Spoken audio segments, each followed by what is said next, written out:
இன்றைக்கு தவக்காலத்தின் முதல் வாரம் மார்ச் மாதம் 14ஆம் தேதி வெள்ளிக்கிழமை. இன்று தேவன் நமக்கு தரும் ஜீவ நீரூற்றான இறை வார்த்தைகள் எசேயா நூலிலிருந்து வாசகம். இயல் 18 இறை வார்த்தைகள் 21 28 முடிய. ஆண்டவர் கூறுவது: தீயவரோ தாம் செய்த பாவங்கள் அனைத்தையும் விட்டு மனம் மாறி என் நியமங்கள் அனைத்தையும் கைக்கொண்டு நீதியையும் நேர்மையையும் கடைபிடித்தால் அவர்கள் வாழ்வது உறுதி, அவர்கள் சாகார். அவர்கள் இழைத்த தவறுகள் அனைத்தும் அவர்களுக்கு எதிராக நினைக்கப்பட மாட்டா. அவர்கள் கடைபிடித்த நேர்மையின் பொருட்டு அவர்கள் வாழ்வர். உண்மையில் பொல்லாரின் சாவையா நான் விரும்புகிறேன். அவர்கள் தம் வழிகளினின்று திரும்பி வாழ வேண்டும் என்பதன்றோ என் விருப்பம் என்கிறார் தலைவராகி ஆண்டவர். ஆண்டவரின் அருள்வாக்கு. இறைவா உமக்கு நன்றி. எதை நான் தருவேன் இறைவா உன் இதயத்தின் அன்பிற்கீடாக? எதை நான் தருவேன் இறைவா? எதை நான் தருவேன் இறைவா உன் இதயத்தின் அன்பிற்கீடாக? எதை நான் தருவேன் இறைவா? எதை நான் தருவேன் இறைவா? கூரை நான் செய்தேன் இறைவா, பாவக்குழியில் விழுந்தேன் இறைவா. கரையாம் பாவத்தை நீக்கிடவே, கரையாம் பாவத்தை நீக்கிடவே நீ கல்வாரி மலையில் இறந்தாயோ. எதை நான் தருவேன் இறைவா உன் இதயத்தின் அன்பிற்கீடாக? எதை நான் தருவேன் இறைவா? எதை நான் தருவேன் இறைவா? இன்றைக்கு நம் தேவன் தரும் ஜீவநீர் ஊற்றான இறை வார்த்தைகளை கேட்டோம். அதாவது ஆண்டவர் கூறுறாரு, எசேக்கியல் நூலில் தான் முதல்ல நம்ம வாசிக்கிறோம். நான் தவறுதலாக எசையா சொல்லிட்டேன். இப்போது இந்த எசேக்கியல் நூலில் ஆண்டவர் என்ன கூறுறாருன்னா, தீயவரோ தாம் செய்த பாவங்கள் அனைத்தையும் விட்டு மனம் மாறி என் நியமங்கள் அனைத்தையும் கைக்கொண்டு நீதியையும் நேர்மையையும் கடைபிடித்தால் அவர்கள் வாழ்வது உறுதி, அவர்கள் சாகார். ஆமேன்.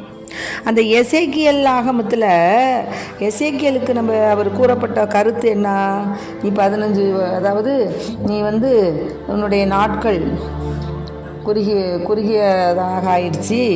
அதனால் நீ என்னென்ன செய்யணுமோ அதெல்லாம் செஞ்சு எல்லா வேலையும் உன் வேலையெல்லாம் முடிச்சுக்கிட்டு நீ ஆண்டவரிடத்தில் போவதற்கு நீ ரெடியாயிருன்னு அவருக்கு இறைவாக்கினரால் சொல்லப்பட்டது. ஆனால் அவர் என்ன பண்ணார்? மனமுருகி அழுது வேண்டிக்கிட்டார். அதனால அவருடைய அந்த அழுகையை பார்த்து தேவன் என்ன பண்ணார்? தன்னுடைய மனதை மாற்றி மீண்டுமாக 15 ஆண்டுகள் அவருக்கு கூட்டி கொடுத்தார். அது மாதிரி தான் தீயவங்க செய்த பாவங்கள் அனைத்தையும் விட்டு மனம் மாறி அவங்க நீதியையும் நேர்மையும் கடைபிடித்தால் அவர்கள் வாழ்வது உறுதி, அவங்க சாக மாட்டாங்க. இதுக்கு எடுத்துக்காட்டு எசேக்கியேல் தான். இப்போது அதனால் என்ன செய்கிறாங்க? அவர்களுக்கு எதிராக அவங்க இழைத்த தவறுகள் அனைத்தும் நினைக்கப்பட மாட்டார்.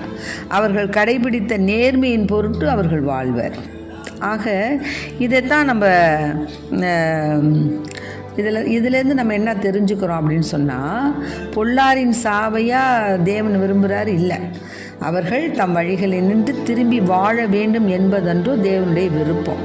அதான் தலைவராகி ஆண்டவருடைய விருப்பம்.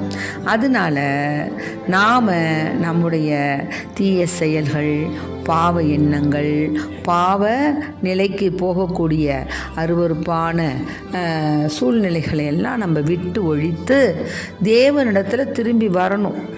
இப்போ நம்ம பாவம் செஞ்சிட்டோம், அதையே நம்ம நல்ல ஒரு பாவ சிங்கத்தனை செய்து தேவனிடத்தில் நம்ம இறைவனிடத்தில் அதாவது குருவானவரிடத்தில் கூறி நம்ம பாவ மன்னிப்பு பெறும் பொழுது நம் பாவங்கள் அனைத்தும் மன்னிக்கப்பட்டன. நீ ஏனாதானோன்னு செஞ்சுட்டு ஏதோ கடமைக்கு செஞ்சுன்னா அது கிடையாது. நீ மனமுருக நீ செய்த பாவத்தை நினைத்து வருந்தி ஆண்டவரிடத்தில் மன்னிப்பு கேட்கும்போது நிச்சயமாக ஆண்டவர் என்ன செய்வார்? மன்னிச்சிடுவார். அப்படி நீ மன்னித்து அப்படி நீ பாவம் செய்வதை ஒப்புக்கொண்டு உன்னுடைய மனதார நீ ஆண்டவரிடத்தில் மன்னிப்பு கேட்கும்போது ஆண்டவர் என்ன செய்கிறாரு? அவர்களுக்கு மன்னிப்பு கொடுக்கிறார். அதனால தான் நேரிய நடத்தை நின்று நேரியவர் விலகி தவறிழைத்து பொல்லாரை போல் வெறுக்கத்தக்கவற்றை எல்லாம் செய்தால் அவர்கள் வாழ்வாரோ? அவர்கள் கடைபிடித்த நேர்மையானது எதுவும் நினைக்கப்பட மாட்டாது. அவர்கள் இழைத்த துரோகத்தின் பொருட்டும் அவங்க செய்த பாவத்தின் பொருட்டும் அவர்கள் சாவர்.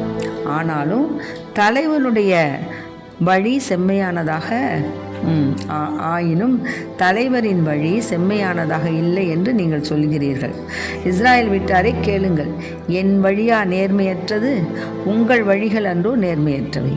நேரியவர் தம் நேரிய நடத்தை நின்று விலகி தவறிழைத்தால் அவர்கள் தாம் இழைத்த தவறின் பொருட்டு சாவர். பொல்லார் தாம் செய்த பொல்லாப்பு நின்று விலகி நீதியையும் நேர்மையையும் கடைபிடித்தால் தம் உயிரை அவர்கள் காத்துக்கொள்வர். அதனால் இந்த உண்மையை கண்டு உணர்ந்து நாம் செய்த அனைத்து குற்றங்களிலிருந்து விலகி நாம் என்ன செய்யணும்? கடவுளுக்கு ஏற்புடைய பிள்ளைகளாக வாழ நாம் நம்மை ஆயத்தம் செய்ய வேண்டும். அதான் அதனால் ஜெபம், வழிபாடு, பலிகள் இவை அனைத்தும் இறைவனுக்கு உகந்தவை. ஆனாலும் நம்ம பிறர் மீது காட்டும் அன்பு அதனிலும் மேலானது. ஆகவே நான் விரும்புவது பலியை அன்று இரக்கத்தையே விரும்புகிறேன்னு சொல்கிறார் தேவன். அதனால் நீ என்ன செய்த? உனக்கு அடுத்திருப்பவர் செய்த அநீதியை மன்னித்து விடு. அவ்வாறெனில் நீ மன்றாடும் போது உன் பாவங்கள் மன்னிக்கப்படும். இது சீராக், அதில் சீராக் ஞானநூல் 28 அதில் 2வது வார்த்தை. உங்கள் பாவங்கள் கடும் சிவப்பாய் இருக்கின்றன, எனினும் உறைந்த பனி போல் வெண்மையாகும். எசையா 1:18. இவை யாவும் நமக்கு கற்றுத்தருவது பிறரோடு நாம் அன்பு வாழ்வு வாழும்போதுதான் நமது பாவங்கள் மன்னிக்கப்படும், நமது ஜெபங்களும் கேட்கப்படும். அதனால் நாம் என்ன செய்யணும்? கோபம், பகை, வெறுப்பு, கடினமான உள்ளம் போன்றவற்றை தம்மை அன்பு செய்வதையும் தடுக்கும் ஆற்றல் உடையவை. எனவே ஆண்டவரை போல் அன்பும் இரக்கமும் மன்னிப்பும் நிறைந்தவராய் நாம் வாழ வரம் கேட்போம். ஆமென். Praise the Lord. மரியே வாழ்க.